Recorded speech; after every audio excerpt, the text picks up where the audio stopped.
Okay, you're back with us. Okay, right now, si Napoles, where is she imprisoned right now? Sa correctional, sir. Correctional. Some people are thinking, why don't you put them all together? You put her with Dilima, you put her with Jinggoy, you put her with Well, that would with be- Bongo. That would be a cabal of Bong interesting Revilla. company, no? And company with Bong Revilla. What do you think of that? I think hindi pa siya safe sa custodial center. Gumawa na lang tayo, sir, ng Big Brother house pag gano'n. Kaya nga ganun. So, sa tingin mo, I think they're safe. Would she be safe in the I PNP think custodial center? If I was Dilima, Oo. lalasunin ko yun. Sa lalo madali na panahon. No? Ganun ba? Ay, okay, sir. Ang daming... ang daming... Wala bang gustong lumason kay Dilima din doon sa loob ng custodial Bakit? center? Tara natin Yun na nga. dalawa. Yun na nga yung tanong ko din, di ba? So, wala naman lalason sa kanya. ah, Malakas ang appeal nun, sir, sa ganun. gwardiya. So, you don't advise Napoles to be held in the PNP custodial center? Kung gusto mong mabuhay, sir. Gusto mo buhay? Okay. Gusto mong mabuhay. So, hindi...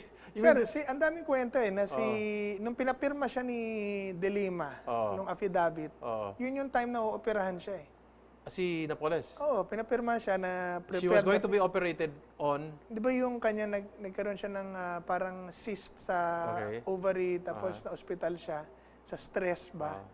Tapos bago siya operahan, doon siya sinubuan nung affidavit na pinirmahan niya? Pinirmahan niya, syempre, under duress.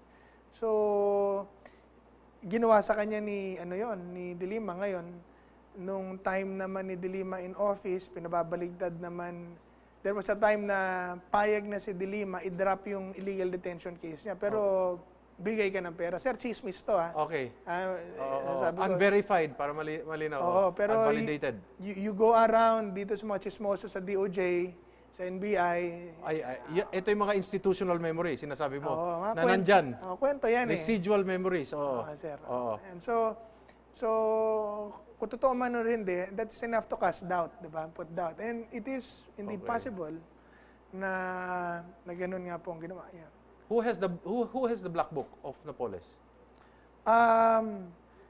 There are several people kasi na binatuhan niya po daw. Binatuhan niya si Senator Ping, binatuhan niya ganun. binatuhan niya si Ate Sandra Cam. Sandra Cam, yes. Binatuhan niya si De Lima. Sandra Cam was also my guest, okay, and then? Yeah, tapos binatuhan niya si DOJ. Marami siyang binatuhan list sa iba-ibang pangalan. Sino sa DOJ? De Lima. Siya? Binigay niya Nung black book? It's a copy of the original. But who has the original? I would think that Pinatago niya yun? De Lima would still have it. So you mean to say, Sila ho na gano'n. you say Napoles actually surrendered her black book to De Lima? Oo, sir. Apprehended na siya noon. Arrested na siya noon. So wala naman siyang magagawa. And she thought that she was an ally to the Yellows, di ba? So she had but she had this copied and distributed it around already? Sir, si Secretary Abad naman, di ba, it's an open confession na yun ang kanyang teacher na sinasabi niya, di ba? So alam natin na pro-yellow talaga yan. Araw pa. Wala siyang binigyan sa mga media outlets. Because in the US, that's what they do. If anything happens to me, I'm already ready to give this this black book to other media outlets. Hindi. Yung affidavit, alam ko, pinamigay naman nila yon. Pero nga ang problema na, di ba, ang daming pangalang inalis. I'll ask you, Greco, what will happen now to Senator Jinggoy and Bong Revilla vis-a-vis Napoles? Well, pardon na lang po ang... Yun lang pwede sa kanila, no? Pwede sa kanila, oo.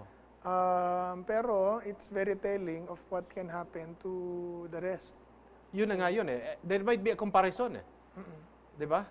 What do you think of what the lawyer of Napoles is asking for? Na pwedeng mag-state witness to si Napoles? Yeah, I think that's the best option for them right now. That si Napoles would tell all. And I think that's a good idea. I think that's what the public wants, di ba? That's what everybody. Tama. Open. Gusto natin lahat katotohanan. So, if she will say that, then she will be able to verify it, point it in the GAA, point it in her receipts, point it in her book. Tapos say that, COA has to cooperate, of course. And pag hindi mag-cooperate ang COA, tayo bayan. I think you remember, Greco, we've been touching on this issue many, many times before. And you were not yet a senatorial candidate at that time, and you were appearing in this program. And we were all for tell the truth, let the truth be known, even if the heavens would fall. That was our battle cry before, if you remember. No? Yes, sir. Oh, so And, and you up will to now, support that Napoles should become a state witness? I will support that. Okay. Kung magsasabi ng totoo. Baka hindi pa, you mean to say? Baka may poprotektahan pa siya? Kung meron pa protektahan, hindi wala rin, di ba? Abroad, what usually happens is the testimony is already furnished. The prosecution ahead of time, so that this will be the tenor of her testimony in open court. The thing is, meron na siyang Para malinaw kung, okay, I want to see what your testimony is. Eto na, this will be the ano. So, pag pinatawag mo na sa korte, she should stick to that statement. Yes. Ang problema, there are several statements, di ba? Na ginawa niya. Oo. Okay. So, if she comes up with a new one, she'll be able to come up with a new one, then she has to prove na, okay, paano mo kami She can allege papaniwala she was na, under duress. Ayan, Under ito duress, totoo yun. quid pro quo, in the old administration. And then, she has to give new evidences and new details of the story. Mhm. Oh, she has to implicate more people and give more information sa hindi niya nabibigay noon. You know, the difficult part here, Greco, is you and I, we were together, we supported the expose of this cause. It's a cause of the public. How do you divest this from having political flavor? That this would have, again, a yellowish tenor to it, that this is prosecutorial, not it is not prosecutorial, it is persecutorial. Again, it will have a political flavor against the enemies of this administration. Evidence. Evidence lang. Come up with the evidence and kahit anong kulay. Sir, alam mo ang kagandahan kasi sa gobyerno natin ngayon, Presidente Duterte, walang kulay ito eh. Okay. Diba, nung pumasok tayo, ako sa totoo lang, sir, wala namang isip na manalo sa hindi. Nasa isip ko noon, lumaban eh. Yes. Kasi it's furthering the advocacy. Yes, And the President also was the same way. So, Lumaban lang, laban lang din siya. laban. Manalo't matalo, tuloy siya. Nasa sa Diyos lahat yan eh. No? So, walang kulay ang may hawak sa ating gobyerno ngayon or sa ating Pangulo. Okay. So, para sabihin nila na hinahabol mong dilaw,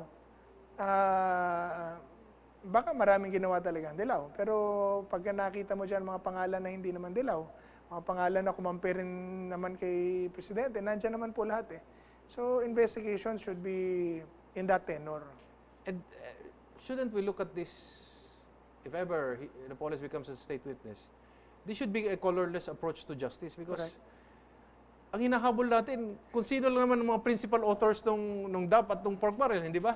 Authors, yeah. Di ba? Yun lang naman yun, di ba? And hindi lang sir authors. Incidentally, may kulay sila. But wala tayong magagawa. Sila talaga ang di ba, tagapatnugot. The authors and proponents, sir. Di ba? Authors would be Pinoy and Abad. Proponents would be the senators and congressmen. What do you think will be the public's perception, reaction? Let's say Napoles starts talking, and then starts implicating the authors, those that push for it. I think it's something that They'll welcome it. Tingin mo? Yeah, public are waiting for. Kasi I think she has one chance to convince. Clear her name? No, to convince the public that this time she I'll will tell the be truth. telling the truth. She has one Okay. chance. If she fails this time, kasi lumabas naman kung sino yung mga anong tawag nito, mga tumanggap di ba? Alam niyo ba sir, meron pala yan, 6 na tranches. Ang alin? Para madaling alam ng tao. Yan DAP na yan. Yung obvious sa atin, yung sikat, yung tigong 100 tsaka 50 million. That Okay. was the second tranche.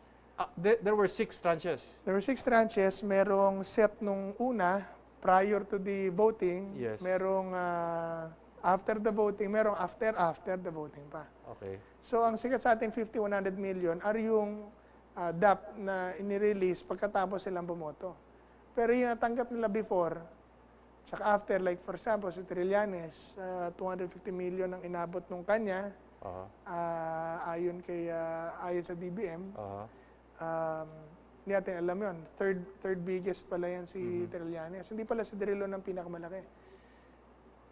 So, may It was listahan. Trillanes, you're saying it was Trillanes. Trillanes was third. Okay. Who was the Second was first? Kiko. Okay. Who was the first? Secret muna. Okay. Secret muna. But I'll ask this of you, no? um, are we going to run after the authors, the bribe givers, or the bribe takers? Because if you take the entire caboodle, this might bring the entire government down. I'm just simply saying we might be fighting several fronts instead of just focusing on the principal personalities. Sir, ako ano lang sa totoo lang ako Oo. Wala naman akong favorite, hindi ko naman sila kaibigan Okay, oo nga, pero in terms of strategy, everybody is guilty. We know that. Some more than others. But do we run after the ones who receive the money or the ones who bribe them? Ako, sir, yung totoo lang, Oo. kunyari may kaaway ka, boss. Oo. 10 kami. Oo. Sinong uunahin mo sa 10? Yung ulo dapat. Oo. That's what you're saying. Tsaka sino yung papatay sa'yo? Okay. So that's what you're saying. Dapat mauna siya. Dahil kita mo itong mga to, ang dami ng atraso sa taong bayan. Sila pa ang pilit na pilit nagde-destabilize ng ating pamahalaan. Diba, nagpaplano sila ng mga assassination plots, destabilization plots. You would not recommend fighting in all fronts. That's what I'm simply saying. Hindi naman, sir. Kung Basta gusto mong manalo. yes, precisely. That's what I'm saying. You don't believe in massacring all of the naman, sir. bribe takers. Timing lang. Timing. Tapos baka okay naman sumuko Kunyari may susuko. Sabihin, okay, surrender na. Ito na, babalik ko na. Or this will be a Damocles sword after the principals have been brought to court for Sir, the next 6 years. walang pilian. Aha. Walang pilian. Mas mabilis matapos, mas maganda. Diba? So, I mean, sir, wala namang malinis sa atin Diba? Kung Everyone has fallen short of the glory of God. kung tatanin natin na Diyos, patay na yes. tayo. Ang point lang naman dito, magbabago ba tayo? Pero kasama sa pagbabago yung pag-amin at yung pagpabalik ng mga Yes. kinuha. Tapos, Confession. sasabihin mo, ginawa ko, tapos balik mo. Baka kung hindi mo na maibalik, at least alam natin so that the next generation will be guided what not to do. Kaya pa bang ibalik ng mga taong ito yung kinuna nilang Of pera, course, or maraming hindi na or can we undertake something like what South Africa did? A truth commission. Amin kami, this is all in private, and then after that, okay, let's forget this. But the principals will really have to answer before the country. Aminin na talaga nila para makaalis na tayo sa isyung to. Di ba? Alam mo, sir, alam ko naman na maraming mga senador dyan, congressman, na naipit dahil yan na sistema, hindi naman nila gusto yan Mandami-dami mga batang congressman dyan na dinatnan na nila yung sitwasyon na yan So, But how about for the senators? Especially for the senators, diba? So, ibig sabihin, okay, ginawa ko to, and we are sorry about it, hindi na natin may babalik to, and the punishment is not, I can no longer hold position. Let's give it to the young people. Okay, we're going to pause for a few reminders. And do we punish the system because the system was there? That was the culture that the newly elected senators and congressmen, wake up to every morning? Or do we punish the individuals who consciously accepted the money? That will be the question that we will leave for you when we return.